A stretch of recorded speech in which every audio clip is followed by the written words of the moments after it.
So, chat, what do you say we do some Sabaton history about the Marines? Hmm? What do you say? Little Sabaton history about the Marines themselves? Let's do this. I'm Indy Nidell. And I'm Pat from Sabaton. And this is Sabaton History.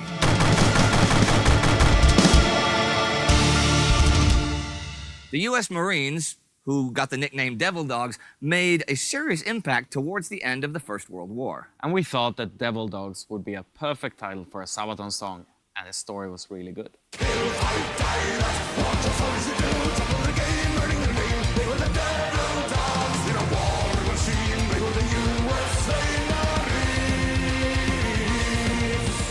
The U.S. Marines have been training for fighting the Great War in France since the U.S. declaration of war on Germany, April 6, 1917.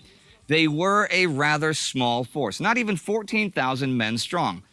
But the U.S. Marine Corps could look back on a long and proud history of service. The soldiers of land and sea had served U.S. interests overseas in places like the Philippines, Haiti, and even the coasts of China. But now, they were sent out to fight in a global war of which the U.S. had only been a passive spectator, and their enemies were not poorly trained insurgents. Yeah, because let's not forget, I'm pretty sure the Marines, if I'm remembering my history correctly, were like the first ones in. They when it came to to world wars. The Marines were the first ones in. They were the first fighting force that was sent to fight the Germans, and it was the Army and the Air Force and the Navy, they came in secondly, but the Marines were the first ones to hit. They always are. And yeah, like you said, there's a reason why the Marines are considered the tip of the spear. They are always the first ones in, and the Marines chop at the bit to get into the fight. But battle-hardened soldiers who'd seen years of active combat. To prepare themselves for modern war, the Marine Corps had included mostly French battle doctrines in their training, especially the new French emphasis on move and fire tactics, but with the Marine Corps preference of the smaller platoon formation. Equipped with rifles, light support artillery and machine guns, and rifle grenades, the Marines soon at least looked like a modern fighting force. And yes, before you comment, the American version of the show-shot light machine gun was terrible, but packing serious firepower while being as mobile as possible was of prime importance to the Marine Corps style of fighting. Anyhow, they did not simply just copy French doctrines, though, but put heavy emphasis on traditional soldiery as well. True to their credo, it's the Marines. The Marines did what they always do. They basically take something and improve upon it. That's what they do. The whole thing with Marines is they are literally getting the leavings or sloppy seconds of the Navy. They basically, for a long time, the Marines basically had to beg the Navy to give them their gear. And so that made them very, very good at improvising whatever they needed. It's why one of the core tenets of the Marines is improvise, adapt, and overcome. The Marines are probably one of the most inventive branches of the military because they're not properly equipped. The equipment even today is still Army, Air Force, Navy. That's where the primary goes from. And then the Marines basically have to figure it the fuck out for the most part. And they became really fucking good at it. So they basically they can take a ball of twine and some baling wire and turn it into a fucking bazooka. That's what the Marines are good at. Marine or rifleman, the Corps constantly honed its skills on the shooting range with the standard Springfield rifle and trained for close combat with the bayonet. Two skills that, while not left behind in the Great War, took a backseat to others in terms of general 1918 combat, where the machine gun and the hand grenade were thought of as the tools of the infantryman. In early 1918, the huge German spring offensives, the Kaiserschlacht, had smashed into and through the Allied lines in Belgium and France. And as their Operation Blücher kicked off in late May, the Germans were soon less than 50 miles from Paris.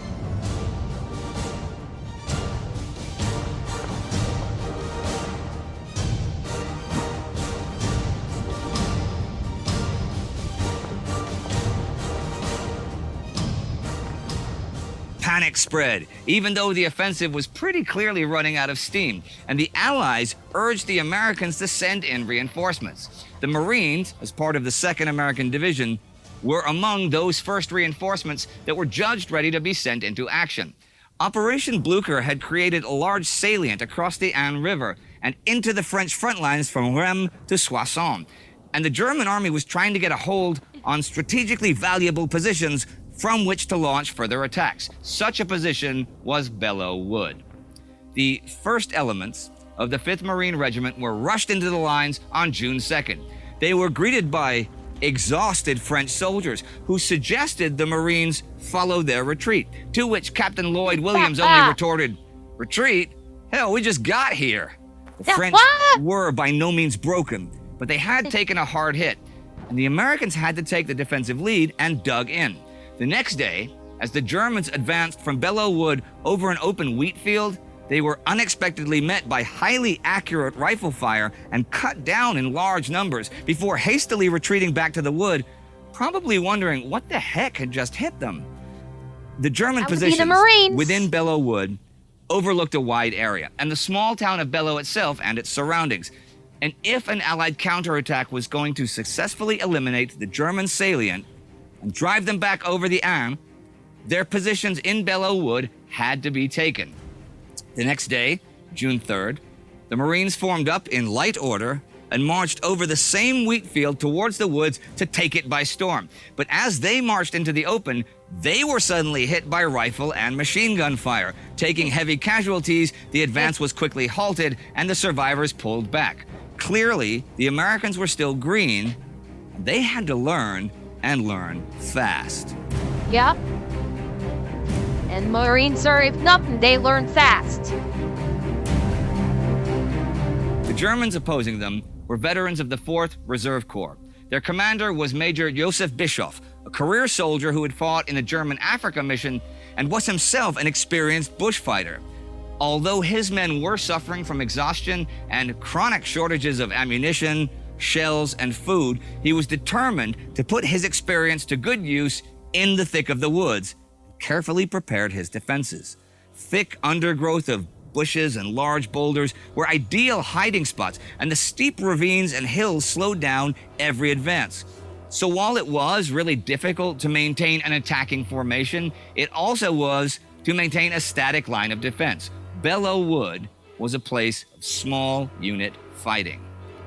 To break into Belleau Wood, the Marines had to take the high ground in the villages outside the woods first. While French artillery blasted Belleau Wood into an even more unmaneuverable maze, the men of the 5th Marines went into battle once again. On the 6th of June, they advanced towards the German positions on Hill 142, a major strongpoint that overlooked large parts of the woods. Again, they were met by entrenched machine guns and took heavy casualties in brutal fighting, especially after the German counterattack smashed into their advance. But the Marines prevailed.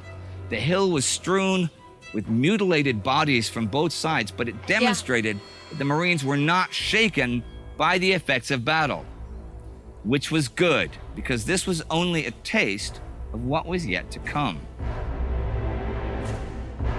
Jesus.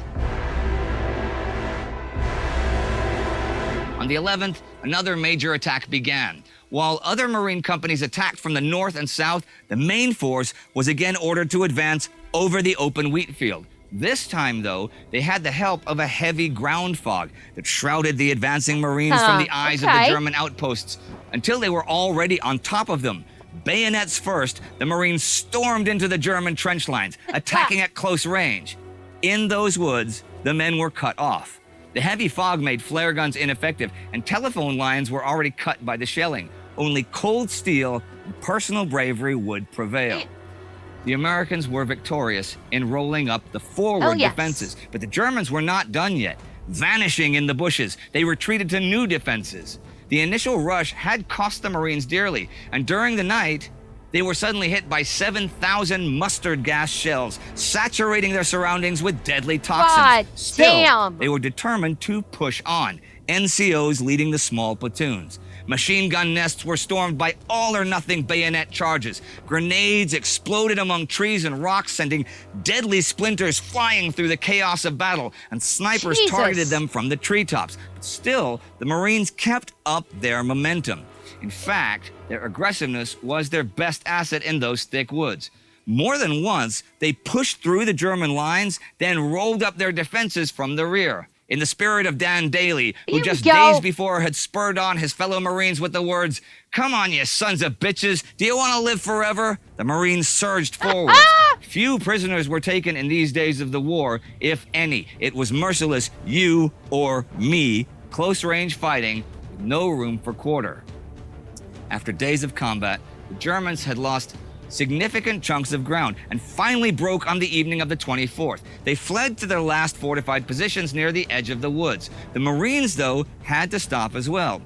Despite their success, the casualties had been high, and thousands of Marines were either dead or wounded, among them Captain Williams, who had succumbed to gas and shrapnel wounds. It was now up to the heavy artillery to soften up the enemy first before the final attack could drive them from the wood.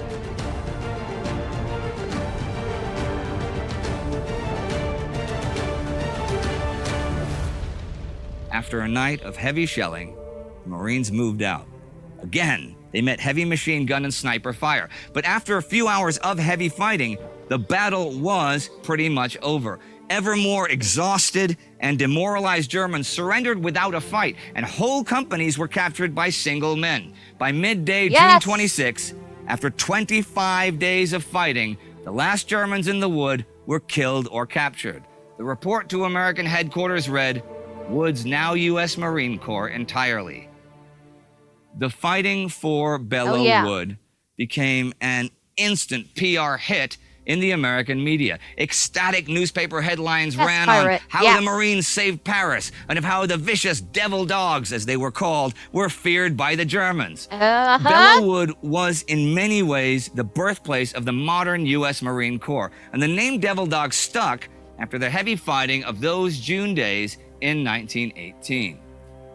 It is not entirely clear if, and in fact is even unlikely, that the name Devil Dogs, in German Teufelshunde, has its roots in the actual engagement in Belleau Wood. The term Teufelhunde had already appeared in the La Crosse Tribune in Wisconsin on April 27th. And other newspapers attributed the Devil Dog name to German pilots who apparently cursed the accuracy of American anti-aircraft batteries with that name. But whatever the case, the Marines had taken the fight to the enemy and were ready and willing to accept heavy casualties to achieve victory. So the fighting at Belleau Wood might as well have earned them the nickname Devil Dogs. The ferociousness of the attack was a real contributor that summer to the breakdown of the morale of the Germans, who had erroneously thought of the Americans as incompetent farmers and cowboys that did not know how to fight. It was at this moment that he knew. He fucked up. Yeah, I'm guessing that the Germans got over that notion real fucking quick after this battle. I'm guessing, I would hazard a guess that after this battle, the Germans realized, oh shit, we've got an actual fight on our hands now. They were very much mistaken.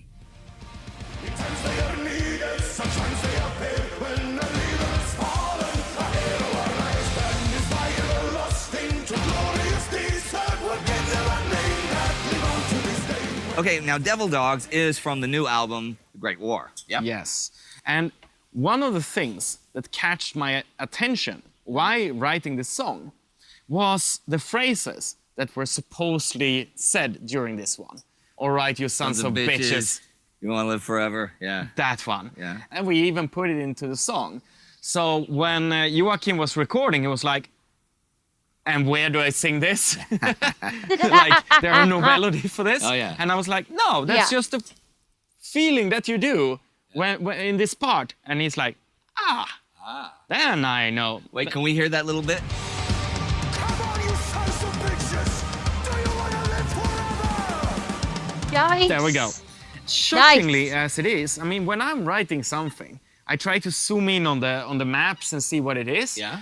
And then I'm like, this forest is so small. Yeah. How could such a significant, brutal fighting happen around this little area here? Yeah, sure. And then I looked at maps from World War I, and I realized that it was the same farms, the same fields. A lot of places you think were big were not that big. I mean, the whole of Verdun, this monster about.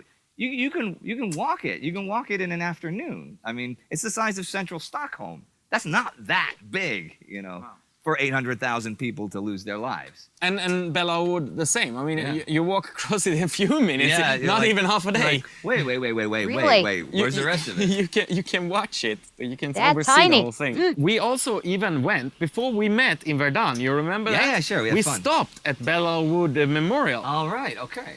We were driving, Right. and this was actually not a stop planned. The publicist in France didn't even know that we had wrote the song because everything was secret at this time. And then I was watching where we were, and I'm like, Belleau?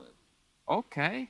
So I was telling the driver, we need to take a little bit of a detour. It's only gonna take us 20 minutes, and it's gonna be important for the rest of our lives. It means a lot when we actually get to a place where That you we sing about. where we Wow. sing about. So yeah. And now, whose idea was the idea of having a song about devil dogs for the album? Was that yours or Joachim's? Or? The song was written by me, and we thought about naming it in the original German title, like Teufelhunde. Teufelhunde. But Devil Dogs just sounds better. Do you know it? But there is a snack. Well, and I imagine after they had talked about it, instead of doing it in the original German, like this was a song about the Marines. I have to imagine that was a factor in what they were going to call the song, that they decided to go with the English, because it's literally about the U.S. Marines. Why wouldn't they just use the English Devil Dogs instead of the German equivalent?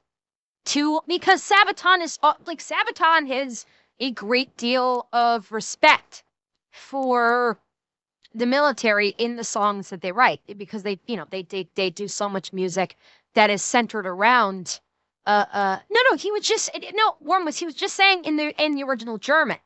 Like listen again, when he was saying, like, they were talking about naming the song in the original German work for Devil Dogs.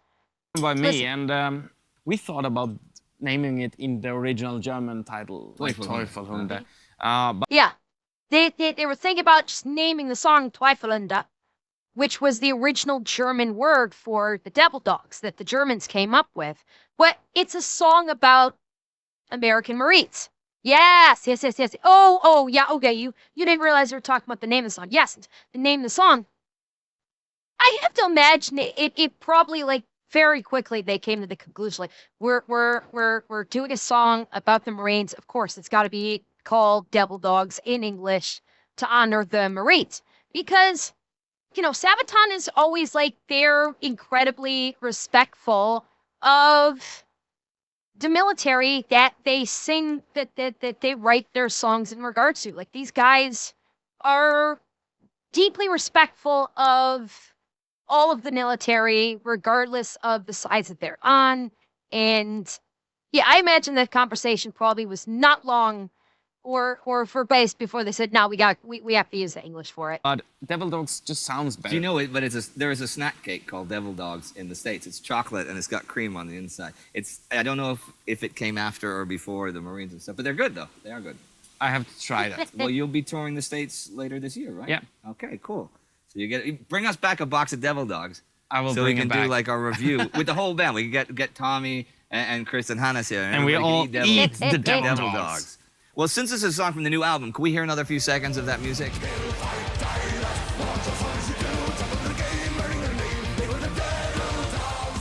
July 19th, you'll be able to hear this song and the other songs on the Great War, and that is it for Sabaton History for today. See you next time.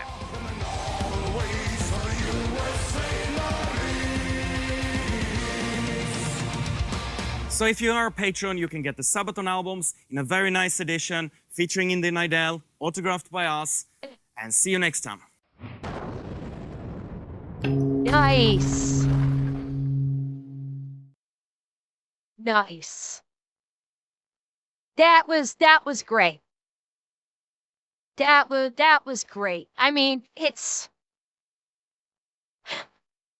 they are always so passionate about military history, and it's wonderful to see.